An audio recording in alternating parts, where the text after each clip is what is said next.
we did our opening in October where we had the Kardashians and Paris Hilton DJ. I mean, it was, crazy. And then I remember doing New Year's Eve that year and January the 1st, waking up and going, I actually can't do this anymore. I've like, that's me. That's peak. I can't push this any further. The day of the opening, we had 800 people coming into the venue. And this was a party like no other party. I mean, we were free pouring DP. MMI came to us and said, you have just secured our sales targets for the next 5 months for one night's event. And at 3 o'clock that afternoon, the AC craps out in the venue. Gone. He was on the pass and he'd be manipulating dishes, and then all of a sudden, out of nowhere, he'd grab a knife and throw it against a wall. And he had a board set up with like these targets. Now, I don't know, yes, and I don't know who the targets were of. They were faces, but I don't know if they weren't recognisable to me. But he would just be, honestly, I'll demonstrate for a second. All of this, and all of a sudden, like that, and everyone in the restaurant would go, what?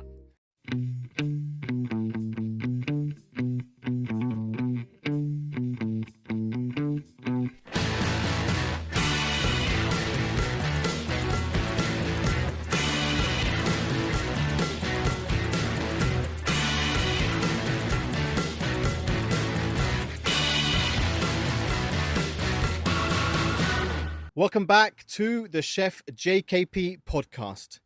And on the show this week, we have Duncan Fraser Smith, the founder of the Cutting Edge Hospitality Agency. Duncan, welcome to the podcast. James, it's an absolute pleasure to be here. Thank you for having me. Thank you so much.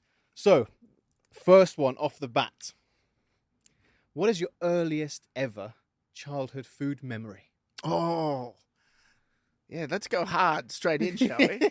I think there's a few, but I think the pivotal one that really sticks out for me was this amazing Chinese restaurant that was 5 minutes from where I lived growing up. I think I was probably 4 or 5 at the time, and it had a Lazy Susan, and as a kid, I didn't realise that people were coming over and putting these plates of food down on the table. But every time I spun the thing, there was something new being delivered to me.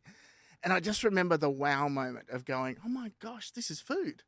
I'd gone off, eating Chinese food at that age was such a treat and a pleasure. But yeah, I just remember, I do. The name of the restaurant was the Kingfisher Restaurant. There you go. That's not too bad for someone who's just had a major milestone birthday last year.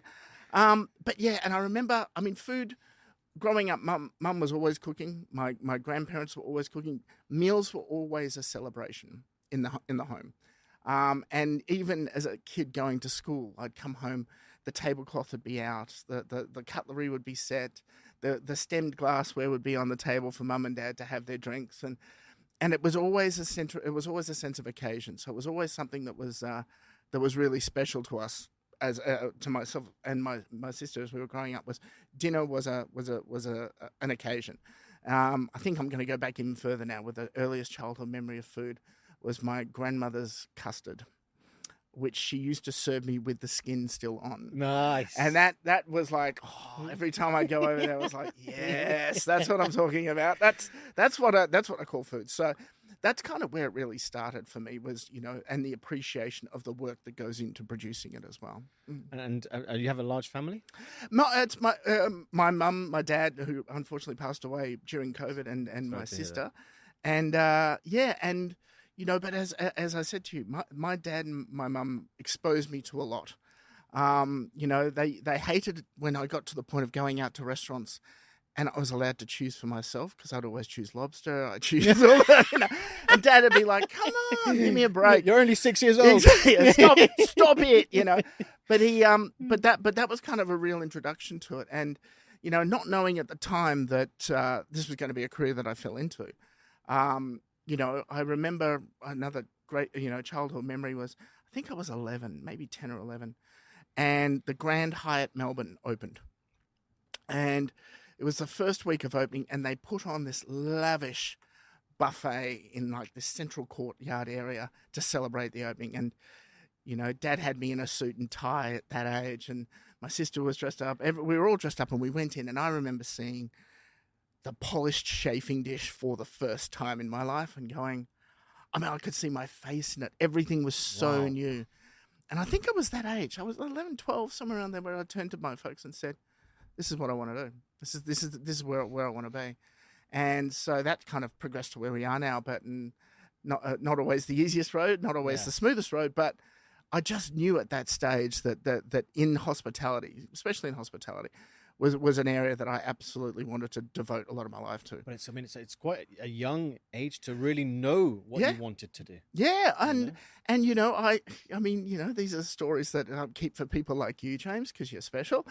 But I was also a drummer at that stage. And so I was playing drums and, I was studying, but, grades were not always my forte.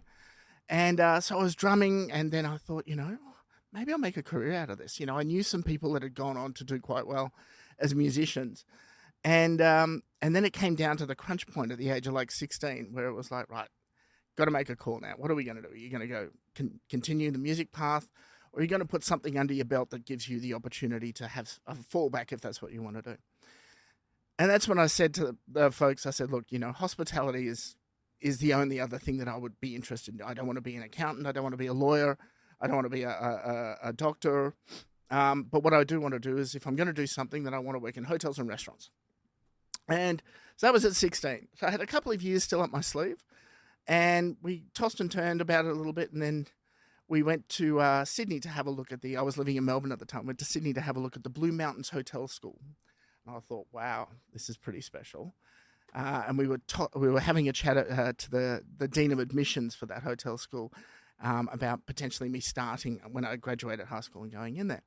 And then we met the Dean's wife, who was the representative of the Hotel Institute for Management in Montreux, Switzerland. Oh, my God. And so we went to the hotel school. I mean, this is, talk about stories, how you get to where you are. We went to the hotel school and we, had a cup of coffee with the Dean and all of that. And then he'd organised this meeting with his wife later that afternoon. So we went back down into Sydney, and she was meeting us at the Park Hyatt right on Sydney Harbour. And this was more of a conversation of, Duncan, but you don't want to go to the Blue Mountains. You want to come to Switzerland. I'm looking at my dad's face going, here's the lobster story all over again. and I sat back and I said, you know what, let me just think about it for a minute. And Dad turned to me and he said, you're going to Switzerland. You know you're doing that, don't you? And I was like, yeah, okay, I guess I am. So again, it's a very difficult decision. It was a very difficult decision at what was I then, 17 and a half, 18. And yeah, it was a difficult decision because obviously family was, nucleus. But I did that, and wow, those 3 years I learned how to what would you call it? Fillet a full chicken at table with spoon and fork. Things that don't get taught these days anymore. Gueridon service, silver full Gueridon service. Everything we learned how to. When a cork breaks in a wine bottle, the proper way to remove it, and but seriously, these beautiful traditional, all the elements coming up from the production kitchen, and we as trainee waiters having to put them all together onto a plate and serve them to the customer at the table was fantastic. So how did it work then?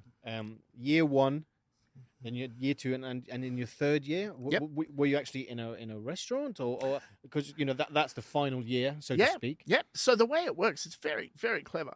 Is the school itself is a hotel, so the students all move into the hotel rooms, and in your first year, you're basically doing all of the basics. So your wait staff, you're in the kitchen as kitchen crew, or you're in housekeeping, and you rotate through those in your first, let's call it 6 months at school. And then the next 6 months or 5 months, you go to a functioning hotel, and the school actually opens up over summer and trades as a hotel as well. So some students stay on and actually run the hotel, but then what they do is they put you out on what's called a stage, and you then do your 5 months in a full working hotel restaurant environment. Learned a lot the hard way. Had a absolutely, what's the word I want to use? Because chefs are renowned for being, what's a nice way of saying it? Because I'm thinking about the company I'm keeping here in the room as well. Say what they think, right? Especially in Europe. And I was sent to a wonderful hotel in a little town up above Montreux called Glion. And the hotel's called the Hotel Victoria. And the patron of the hotel, so the owner, although it was his wife who technically owned it, but, 6 of one, half dozen the other, His name was Mr. Mittermeier. That's right. And he is a chef, Swiss-German chef. Right. And I learned very quickly, the ways to behave in a restaurant environment. We would have dinners, you know, for 100 people sit down for a wedding or something. And that would be when Mittermeier would decide to go onto the pass. Oh. And he would go not on the front of the house, but the back of the house. And he would put the plates up, and then he would just keep the plates up. And if we weren't there fast enough, he'd just push them onto the floor. Plates would break, and then he would go red and be screaming and yelling. But he just refused. If it was on the pass, the idea was hands had to be there to pick it up and take it out. In each individual plate? Yes. No. So you could take three. Right. You could take three. But if there wasn't a staff member there, he just kept pushing the plates. And, you know, and then he would, just remember that face. I've never seen a red. But we learned to be fast. We learned to be efficient. I learned to carry 5 rather than 3. And it was a really good experience. A good experience. Second year, then move into kind of that sort of middle management. So you're doing a little bit of front desk. You're doing more restaurant management. So you're running one of the small dining rooms that was in the hotel school at the time. And then third year was all of the sort of the sales and marketing, financials, all of that. I keep saying to people, though, studying in this industry is fascinating because when you study hospitality, it doesn't matter what level it is, whether you're a chef or I call myself a restaurateur or a hospitality professional. You know, you go, you study, you sweat, you cram, you do everything that you need to do. And when you graduate, you're a waiter. All my friends accountants, the lawyers, the doctors, they graduate, they're an accountant, they're a lawyer and a doctor. We come back and all of the things that we learn don't necessarily come into play until much later on in our life. So I was using skills and techniques that I picked up in school in the way that I operated and opened restaurants in Australia when over those next sort of 10 years, things that I learned I didn't use in the first 5 or 6 years because I was just, I was a waiter and then I was a senior waiter, then I was a supervisor, assistant restaurant manager. You go up through the ranks. And then I was using these techniques, as I got into operations and F&B directors and all of those types of roles. And then with the independence, it all is just bang, out it comes. So, wow. Yeah. So then after the education, you spent more time back in Australia. Yep, that's correct. Working through the ranks and getting to very senior positions. When did you decide and why did you decide to move to the Middle East? It was a redundancy, actually, because I think we all have those stories in our life. I was working for a hotel group as one of their regional operations managers, but my focus was on F&B.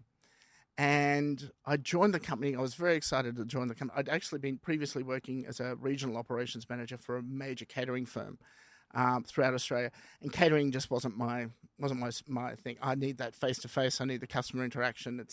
That wasn't the area that I wanted to excel in. And so this opportunity came up. They actually approached me and said, "Would you like to come on board? We've got, I think it was 9 hotels across Australia, but no one's overseeing F&B. There's no strategy behind it." And I said, "Brilliant! I'd love to do that." So I came on, and it was a case of they did a restructure about 9 months later, and it was last one on, first one off scenario. Right. Okay. So I was like, right, maybe I'm not meant to be here. And then it was a very random phone call from a headhunter, who said to me, "Duncan," he said, I've got this opportunity in Qatar." And I said, "Where?" He said, in Qatar. He said, I said, "I've got no idea. I thought it was, I actually didn't at that time. Didn't even register." This is 2008. Just as the GFC is in the middle of the GFC. And he said, "So anyway, would you be interested? You need to go over, meet with them, do a presentation on who you are and why you think you would fit into this role." And I said, "Oh, look, a trip. I'll take a trip. Who's not going to take a trip?" And this was business class on Emirates. First time ever I'd had that experience in my life. And they were like, "Please, thank you very much." "Yes, thank you, Yeah. thank you. Yeah, no, I will come over." And I'll never forget. It was like, "Well, you're leaving." This was a Wednesday. He said, "Well, they're going to fly you on Friday." Bang. Okay. So I hop on the plane. I fly over, and I arrive in Doha on the early mid Saturday morning. And there's a car that takes me to this hotel.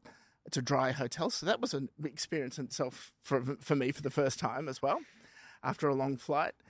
And they said, take the day, explore Doha, go around, got to go, guy will drive you around, show. And Doha was not what it is today. Back then, it was still just coming after the Asian Games in 2006. So it was still developing, but there was still quite a lot of sparsity, shall we say. And I got back to the hotel that night. I had dinner, and they sent the car for me at 9 o'clock the next morning. My meeting with the chairman of Aspire Zone, which was the organisation I was going to work for, was at 10:30.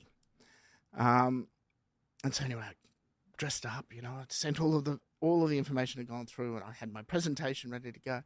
And I arrive in these offices, these pristine offices, polished marble, everything. I was stunning. And his assistant says to me, Mr. Duncan, if you just take a seat over here, Mr. Al-Kawari will not be long. And I sat down, and I sat down, and I sat there for 5.5 hours. Oh, what? No. Yep.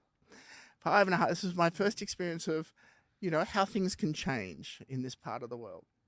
And obviously I don't hold him at all responsible. It's just people walking in and out of his office all the time, and I'm just sitting there. So it's coming around to like 3:30, 3:45, and his assistant, bless her, was just constantly going, I'm so sorry. And then 4 o'clock, she goes, you can go in now. And so I thought, okay, park all of the emotion and just game face on. And I went in, and it was one of those classic scenarios of this huge boardroom table, him at one end, me at the other. And I'm like, great, yep, okay. So I go in there, and I've got my presentation. I'm ready to go. And he says, sit down. I sat down, and he said, so you've worked in this industry for a while? I said, yes, I have. He said, do you understand, how to build restaurants and create restaurant concepts? I said, I do. I thoroughly enjoy that process. It's a lot of fun. He said, okay, so we've got quite a lot happening here with Katara Cultural Village, and we want to retrofit the torch from the Asian Games in 2006 into a 5-star hotel with restaurants and a revolving restaurant at the top, and they had all these great things. He said, do you think that's something that you'd be able to do? I said, I would relish the opportunity to try. Okay, do you have any questions for me then? I mean, if the cameras can see my face, that's exactly what it was. It was...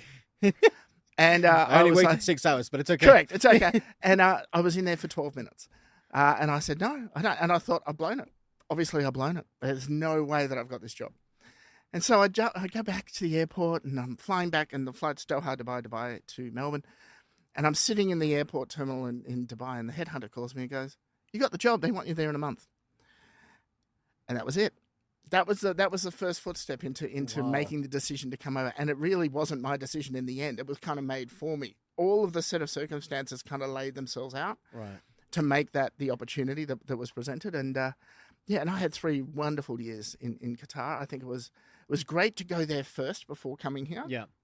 But it really was, and for those people that are thinking about experiencing or getting into the hospitality industry and want to experience it in the Middle East, I mean, the Middle East is the home of quintessential hospitality as far as I'm concerned. That you could not find more generous, warm, welcoming people than you find in this part of the world. And if hospitality is a passion and you're thinking about where can I go, I mean, the opportunities over here are endless.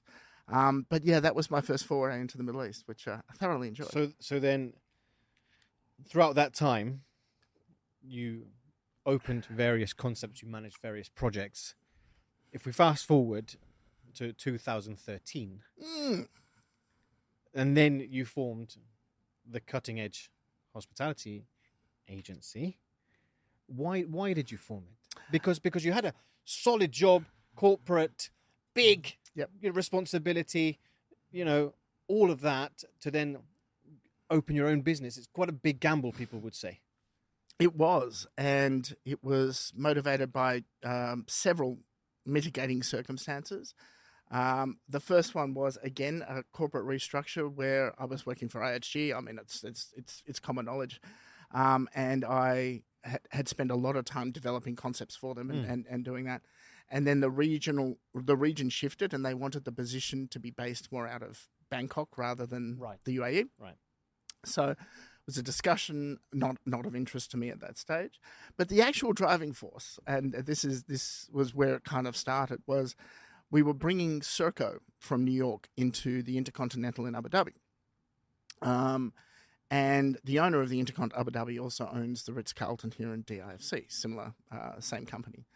And in the discussions about bringing Serco over and all of that, was a kind of a side conversation about, would you be able to have a look at the restaurants that I've got in my other hotels? And I said, I can't do that. I've, got affiliations with a hotel company. I can't go and provide advice on others. And he said to me, well, why don't you just set up your own company and then you can go and work for all of us? And that was kind of money drop in hat. I was like, actually, that makes a lot of sense. Right. That makes a lot of sense. So I've had the great fortune to work with, I think, nearly all of the major hotel brands here over the course of those last 10 years. And they're all different. So, sometimes it'll be a project by project basis. Sometimes it's been, we don't have a VP of F&B, Duncan, can you slot in for 6 months and just keep everything moving?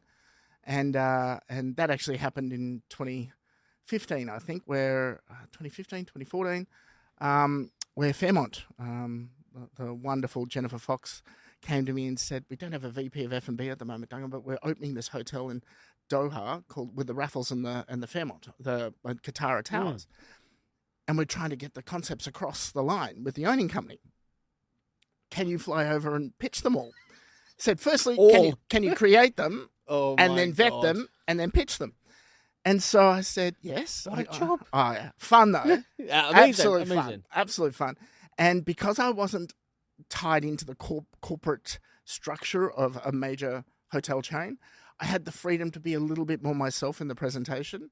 And so it was surprising, actually, to see when the hotels opened the World Cup just recently, that out of the 7 or 8 concepts that we put together, 5 of them are still there. Oh, wow. And went ahead and continued on. So they're the moments that I go, you know what? We created a good if we came up with that concept, 6 years ago, and it opens today and it's still relevant and it's still authentic and it's true to what it's meant to be in the marketplace, you go that we did the research right back then. So yeah, but that was the reason for setting up the company, was to be able to go and work for the likes of Fairmont, for Accor, for who else? Shangri-La. I mean, the list goes on and on. And the name behind it.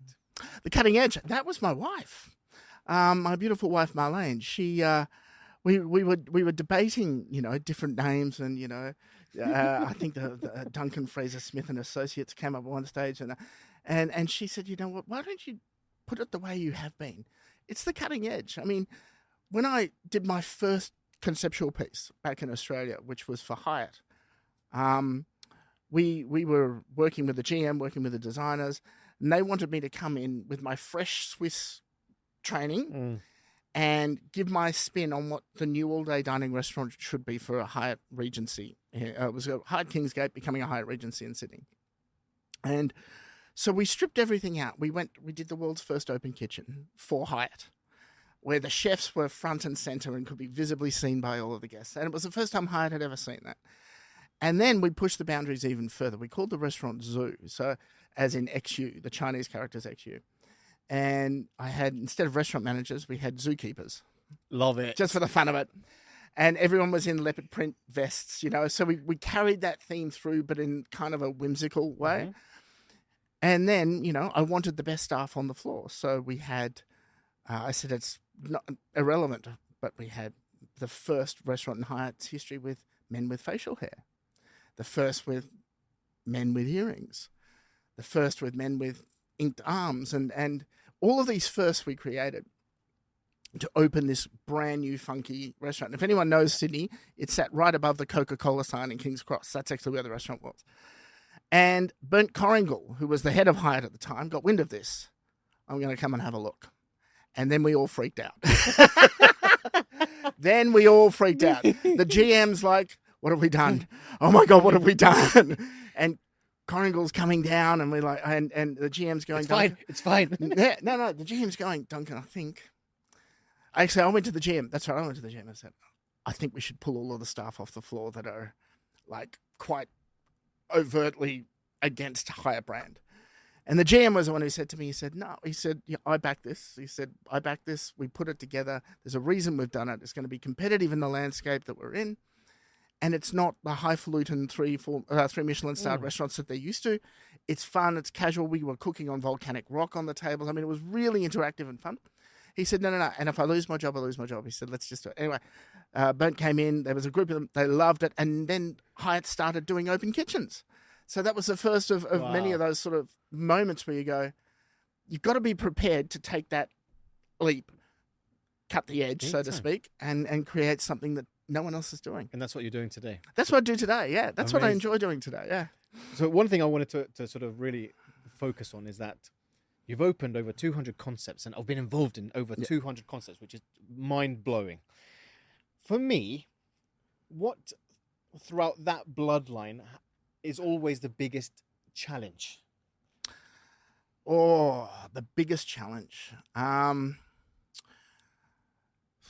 There's a few. I think buy-in from whoever the investors are, that can always be a challenge, because our job as an F&B consultant, our job as a custodian of someone's investment is to steer them in the right direction, is to sort of nurture that journey. And a lot of times I have owners come to me and they say, I want to open this restaurant because I've always wanted to have a restaurant that does this. And when you do the feasibility, you do the market research, you look at the location that they have already taken, and you go, no, I don't think so. But they've had this dream their entire life that this is what they wanted to do. I mean, I love dealing, especially here in this part of the world, with people that have had a passion for wanting to open a restaurant and a venue from their young age, because they were exposed to them when their families travel. And it's my job to kind of curate that journey so that at the end of it, they get what they want, but it's actually relevant and fits in to the landscape with which they want to create. And you're not going to lose the money. And at the end of the day, that's what it comes down to. They don't think about that necessarily at the time. They think about, I want to have a restaurant and my name above it and it's mine. We call it the halo effect, where it's very proud for them to say that they have it. But 3 years in, when it's losing money and they're putting money, then it becomes important that it's actually got sustainability and profitability as well. So that I would say is one key one. I think the other one is, and I adopt this to every venue that we create, and I highly, in the book, which I actually will talk about, I'm sure, but for people coming into the industry, you've got to think of a venue as it has to have a soul. It has to have a heart and soul to it. And finding that is not always the easiest thing to do, but the proper journey from vision to creation, the very first step is, what is the soul of the outlet going to be? What is the reason people are going to walk away from this venue and go, I feel good? You know, I say we are in one of the best jobs in the world, because our job, full stop, is to make people feel good. That's it. If we do that, we don't really need to do anything else. If they are in a comfortable chair, we serve them amazing food, they get great service, and all of those things make them feel good, better, best, our job is done. So finding that soul and then building the essence of the venue around that can sometimes be quite challenging. And then, of course, finding the right people to execute it. So then one step further than that, and this is from your experience, what is the one thing that chefs, restaurateurs, owners always underestimate when it comes to opening a business, whether it's a 20 cover or a 500 cover? What for you? What is it? What is that common thread? I would say quite easily is when it's going to be profitable. There is an expectation, and there used to be an expectation, that you needed to provide 3 months worth of working capital in order to get your venue profitable. Those days are gone. It's minimum 6 now, if not more. But I think also we come from a history of looking at P&L models and looking at budgets and looking at forecasting and going down to, when is the ROI coming in, and going, oh, it's not coming in, let's just add more sales. And that's where restaurateurs, chefs and owners just think they can manipulate the top line in order to make the bottom line look better. The formula does not work. In fact, I now do P&L modeling slightly differently. So revenue minus profit equals expenses. And if you start thinking about building your hospitality business with that mindset, so how much revenue am I realistically going to make? How much profit do I need to take out of this business, and at what stage in order for me to get a decent payback? Then how much have I got left to spend on all of the expenses? And before you've even paid a rent check or taken a lease on a venue, you might go, no, doesn't work.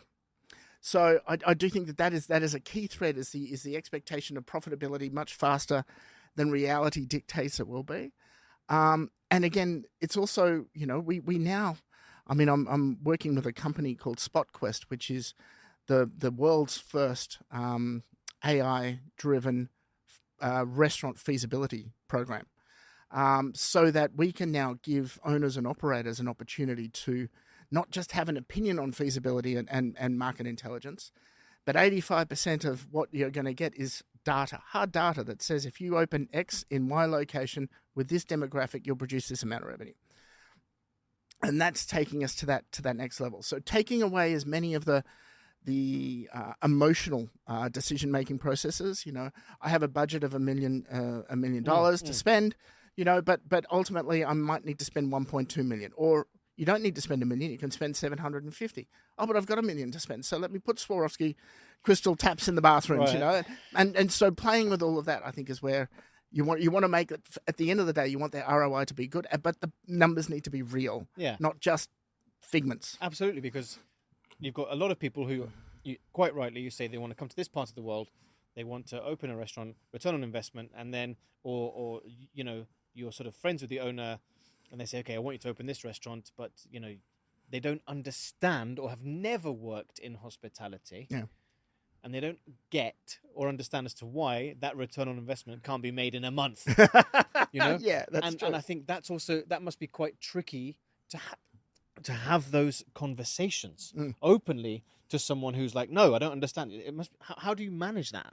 Well, there's a few ways. I mean, one of the other organisations that I'm working with at the moment is called Craft Hospitality, and there's a group of us that kind of came together wanting to give a solution that isn't like anything else in the marketplace.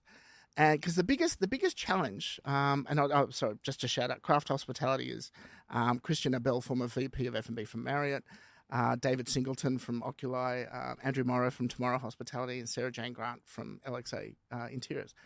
And the idea was, how do we package something up for an owner who might have an existing operation, and they've set their budgets and they know what they need to do, but they just can't get the revenues in, or they can't get the bums on seats in order to hit those budgets.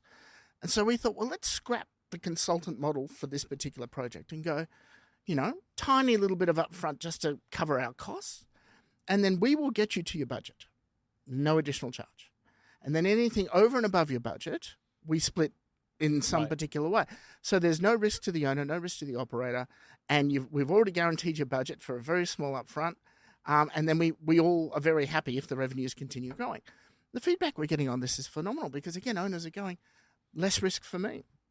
There's been a huge shift in investment focus in this part of the world, actually globally, I think, but specifically here, where operators are now not wanting to invest. And they're more than happy to come in and take on a management agreement or a franchise agreement or a licensing agreement and say, I'll come and run this on your behalf and we'll take a fee, but we don't really want to put money in, which means that the person left holding the bag at the end of the day is the investor, whether that's in a development, like a big development, or a small. And so our goal here was to really minimize the risk to that investor and ensure that the operations get to where they need to be. And then when they do, everyone's laughing, everyone's smiling. Well, that's a big deal. Yeah. Also a game changer. We think so. Yeah. We it was one of those, amazing scenarios when I came back, and I think Sarah Jane was the first person to call me when she knew I was in town. She said, right, come to my office. I need you to meet a few people.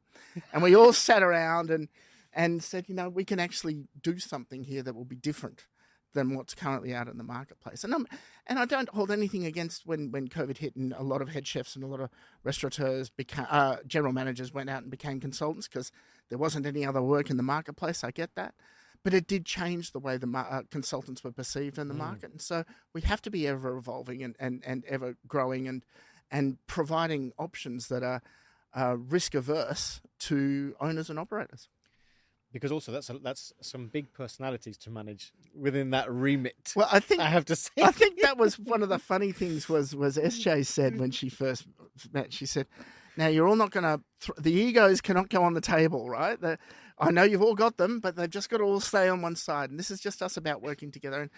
And to be fair, SJ's got a bigger ego than all of us combined, so that's okay. I'll edit that out. It's fine.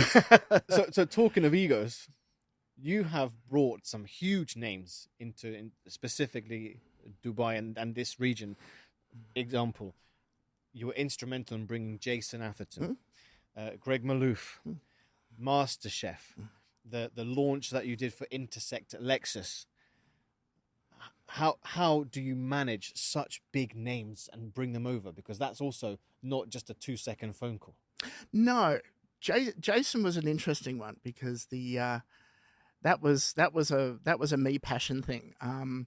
The group that I was working for at that stage, they wanted a completely different operator from London, who they actually were here and they were in City Walk, and I think they've closed down, which is a shame. But they were Galvin Brothers. They really wanted the Galvin Brothers in this particular location in Dubai Marina. And I'd just been to a Skeena in Singapore, which was one of Jason's original concept outlets, which I loved. And I came back to the owners and said, "Look, there's this guy. He's ex-Gordon. He had a play down, at Ver on the creek." I said, "But he's back in London now, but I think he's ready now he's got a few stars under his belt. He's ready to come back and do something special in Dubai." And so the owner said, "Okay, let's go and meet him." So I set up the meeting. We met firstly we went for dinner at Pollen Street Social in London. Beautiful. And then after dinner, which was probably the wrong thing to do when I think about it in hindsight, Jason said, "Right, let's talk terms." And I'm like, it's 1:00 in the morning. So down into the private dining room we went with the owners. It had been quite a good night of food, and he goes, "This is what I want." And I'm scratching things out on a piece of paper. I mean, this is how the deal came together. If I'm going to come out, this is what I'd like to see. And I'm like, "Well, no, there's no way that they're going to agree to that." So, and we were literally negotiating at 2 a.m. in the morning after having dinner at Pollen Street, with the owner on one side, me on the other, and Jason and his team on the other side of the table. We shook hands. And within a year, that place was up and running and he was over here. So, and he's one of the guys that I do truly respect for the way he operates his business. He puts someone in that is almost 90% of who he is. So when you're dealing with them and you're working with them in order to get the venue off the ground, they are absolutely, speaking on behalf of him. And then when he's out here, he steps into the kitchen and it's a seamless.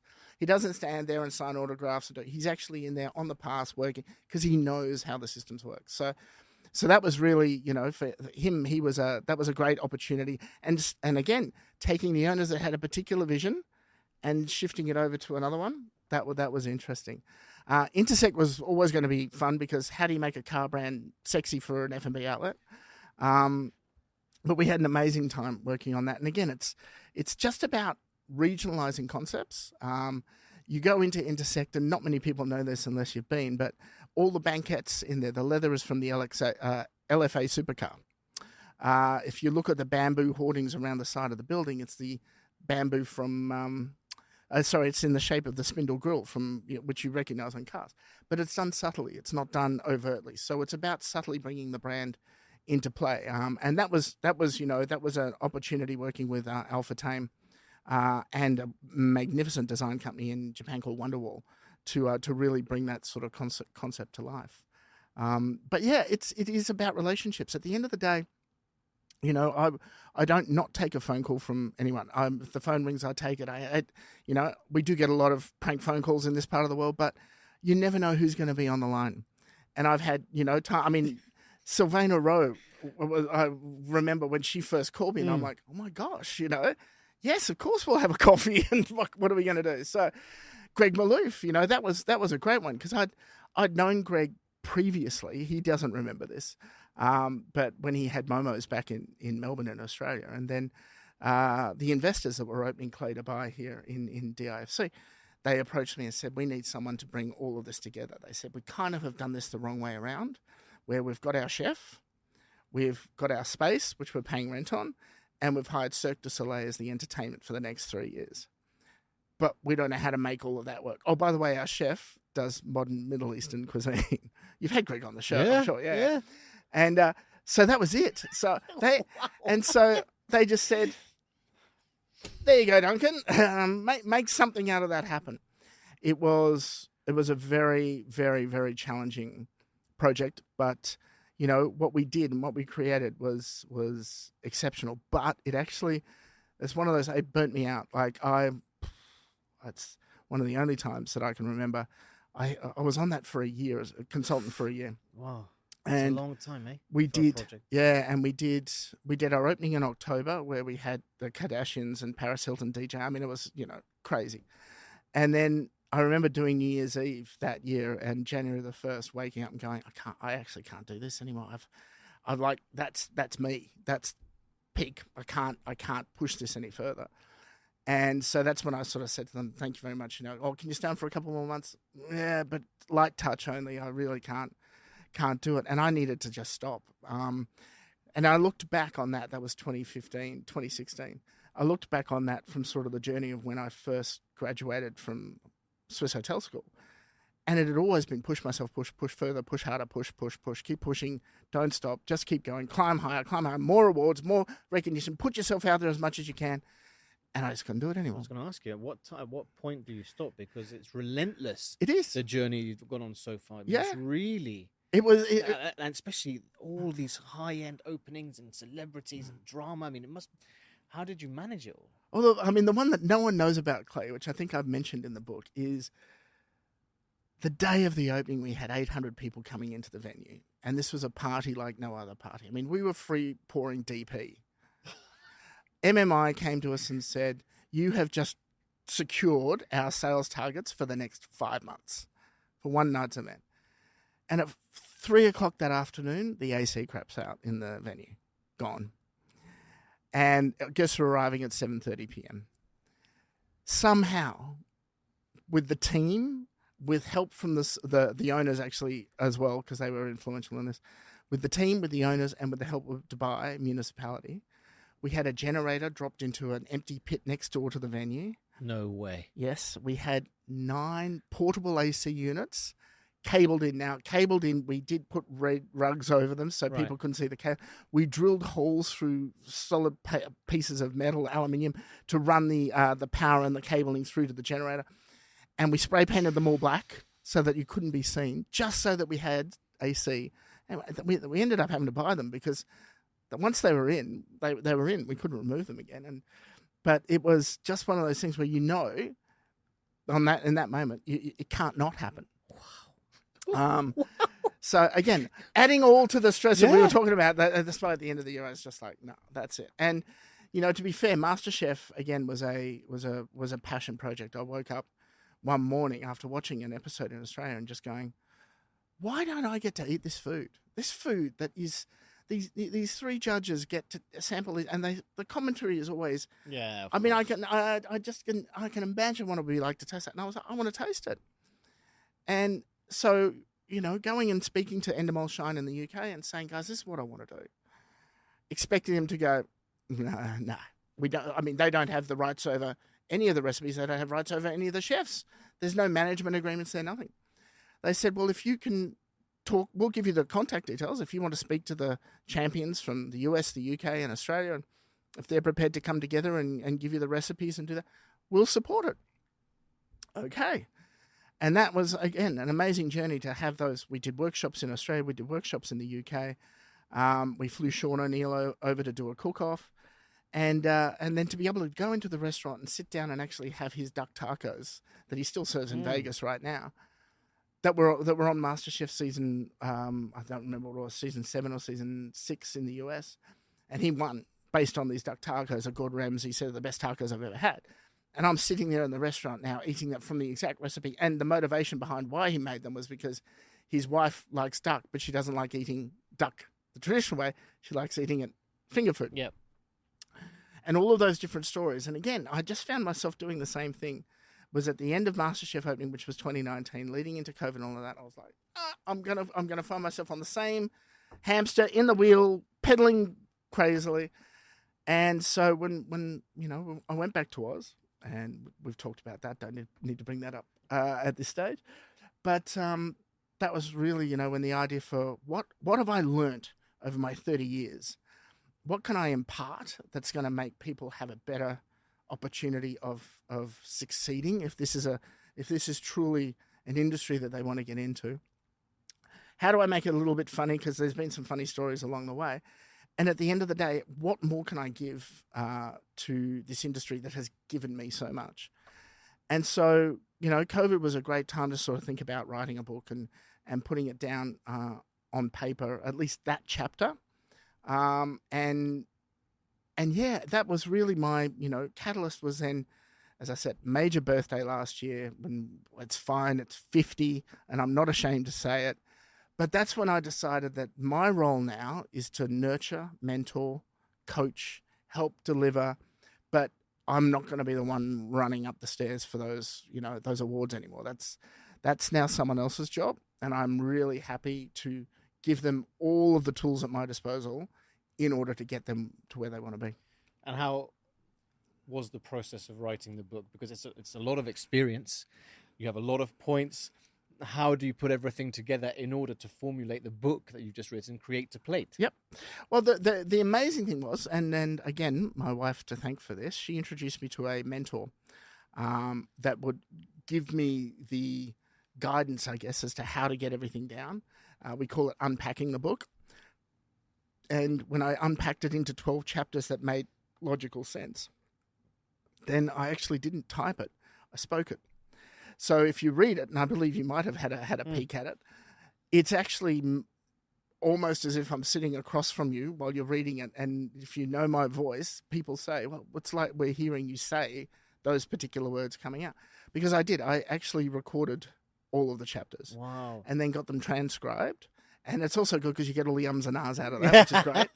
There were a few. And then you get it published. And I think that was... there was something about going through that process and going through the final edit, because I'd read it, I think, 20 or 30 times by the time I got to the final edit, and I'm still finding spelling mistakes. And my mentor said, she said, Duncan, 85 to 90% of it is perfect. She said that other 10%, there's always going to be something. And then, of course, I go, okay, so I have to sign off on this. And I've read every word. I sign off on it, and I get the first copy of the book, and I find another mistake. But what an amazing ode from writing the book to your education back in Switzerland. Yeah. That's so... It's a journey. Yeah, it's amazing. It's a journey. And it really is, I find, aside from it also being an amazing business tool for me, when I'm having a meeting and someone's saying, we'd really like you to come and work on this project with us. And at the end of the meeting, instead of a business card, I just say, look, and by the way, here's a copy of my book. It's like, wow, it changes the perception. Not that I did it for that. I actually really did do it to give other people shortcuts and ways to, understand that you're going to find some hard barriers. But if you do find this one, here's a way around it, But yeah, and I enjoyed the writing process. I think I've got another one in me at some point in time, which will probably be more of a personal journey rather than a professional one. But I really enjoyed that time, and now let's see what the future holds. Well, look, the one thing that is particular about this podcast, and we get a lot of people asking, and especially chefs and restaurateurs and wannabe restaurateurs, is not everyone has got the finances or the capital. So what would be your advice when somebody has an incredible idea and they have zero capital, but they want to go to an investor? Mm-hmm. Is it scary? Should they do it? Should they not? Tell us. Oh, yes, it's scary. Without a doubt, it's scary. Don't do it. If you've had no experience in the industry, don't do it by yourself. If you can walk into a meeting confidently with some experience, so you understand the basics of how hospitality operations work, then I think you've got to believe in your product. So, it's there's nothing wrong with being told no 5 times to get the 6th yes.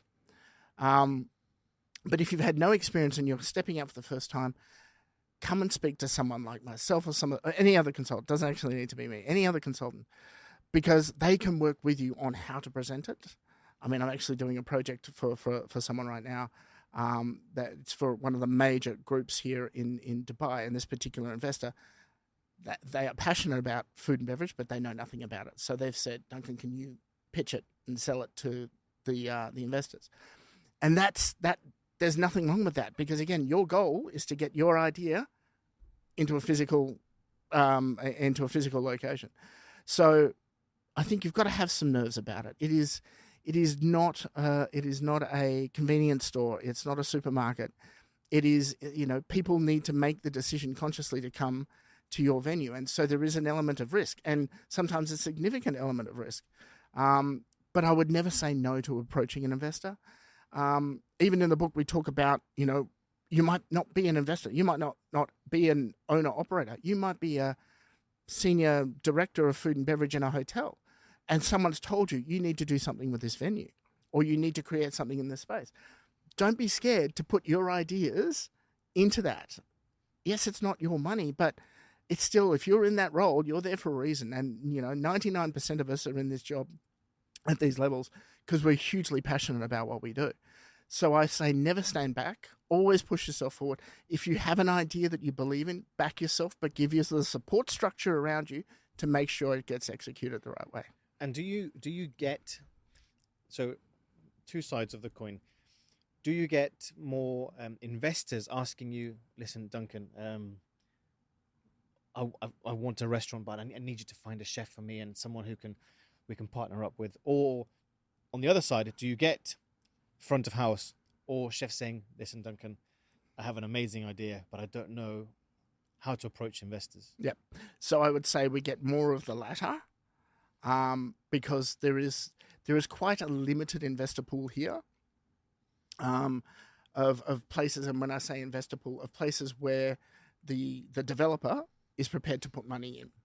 A lot of the time here, that's not the case. They'll give you some form of rent-free period. But at the end of the day, any cash going into the space, the shell and core, is going to be someone else's money. It's not going to be the developers. So we get a lot of chefs, restaurateurs, this is what we want to do. I do see that changing, given what's still to come into this market over here. And even in KSA now, looking at the Saudi market, there are a lot more groups of restaurant operators that are bringing together like-minded individuals under one umbrella, where you're getting your investor that will say, well, I want to have 20 different concepts and I want to bring chefs in from all over the world. I mean, they want chefs from Australia, which is a great example. I'm still trying to work out how to make that work. But so yes, it is there.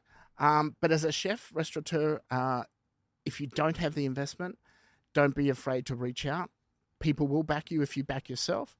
And if you do, or if you're looking for brands, or if you're looking for a chef, or if you have a concept that needs to be executed a particular way, then again, it's just about finding the right person for the right spot. And there are some amazingly talented people out there that I believe in this industry being underutilized.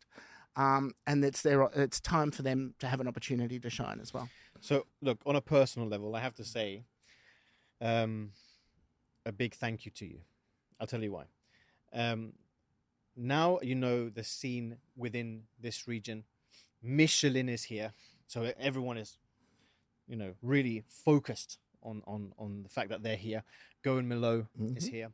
Top 50 Best is here, and it's really, you can see literally the globe talking, not just about Dubai, but the region as a whole, which is incredible. It's fantastic, and I'm super passionate about the region and the talent that we have here. Now, 2017, I had a concept which was, I think, premature for Dubai at that stage, but I worked with your company, with Eugenie and yourself, and you gave me some incredible and phenomenal guidance. And I was at the stage where I was like, but the concept is amazing, and I really believe in myself, and all of these things. and I was desperate to get it up and running. I didn't in the end, because I had to take the ego out of the room completely and be like, do you know what? I need to understand what's going to happen. I know I can in the future, but if I did it at that time, it would have broken me completely. So I have to say a personal thank you to you, because it really sort of opened my eyes to feasibility studies and all of these things that were just completely brand new to me. And I think that was such a huge, vital process for me to learn.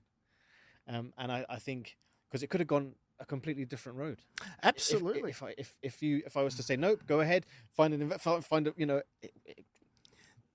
I am, you know, I think honesty is still one of the key attributes in working in this industry, because people that will say something in order just to butter someone up or boost their ego or whatever it is one thing. But, you know, when you work in an industry, and we work in an industry where, you know, in reality, 50 to 60% of new restaurants fail within their first 1 to 3 years. Yeah. So it's not my job to do that. It's my job to vet as much as we can. Doesn't matter what the concept is. Vet it to a point where we go, you know what, hand on heart? Yeah, absolutely. Now is the time to do that. And let's put every resource we can behind you in order to get that right. But mate, from where you were then to where you are now, and what you are doing now as a give back to the industry as a whole is, I mean, it's incredible to see what you're doing, and this podcast and the way that you are supporting the industry through this is, you know, that may never have happened if you'd gone down that other path.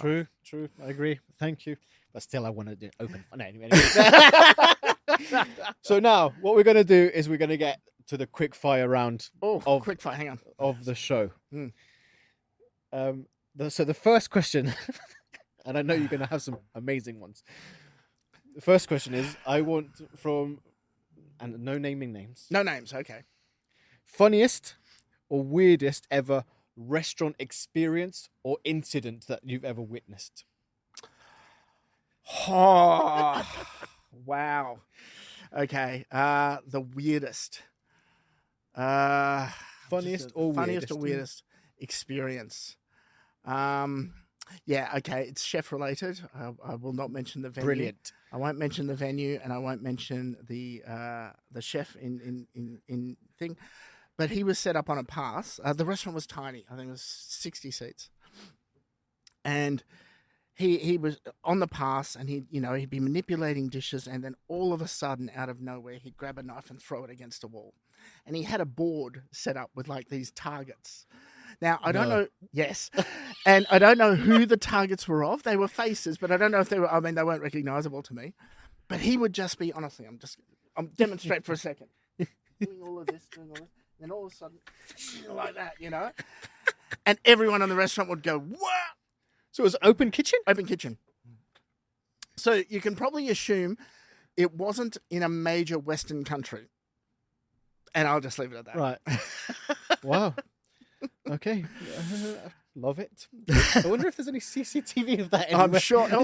We should YouTube it, actually. Someone must have captured it, if he's still around. Top 3 culinary heroes. And they don't need to be chefs. They don't need to be chefs. I have to put Danny Meyer up there as number one. Union Square Hospitality Group. They are what he has done. I mean, a bit of an inspiration for me in writing the book as well. But where he started and what he has done for the industry is amazing.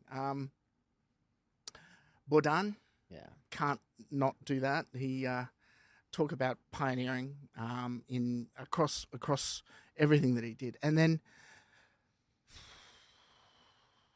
I have to say, culinary heroes. I'm going to add in there one who actually passed away very recently, Joxon Frillo. I think it's only coming to light now what an impact he had on the industry as a whole, and what he did. And I had no idea how much his passing was going to affect me physically and mentally. I'd never met him, but I'd heard a lot from him. We had mutual friends, And yeah, that one really did. So I sort of looked. I think his legacy is going to grow exponentially now as a result of that. There are more that I could add, but that would be my top 3. So then, what would be your single biggest piece of advice for anyone who's wanting to become a consultant such as yourself? No BS. Call it as it is. Don't be afraid of rejection. Don't be afraid of upsetting people, because at the end of the day, the one thing that we have is our credibility. That's the only reason consultants can ever be successful in life, is if you're credible. And if you're not credible, you don't get the phone calls. You don't get the questions. So yeah, back yourself, believe in yourself, and be credible. So if you could go back in time, these are good questions. What advice would you give to 16-year-old Duncan? Take up the drums. No, that's not true. That's not true. Yeah, it would be similar.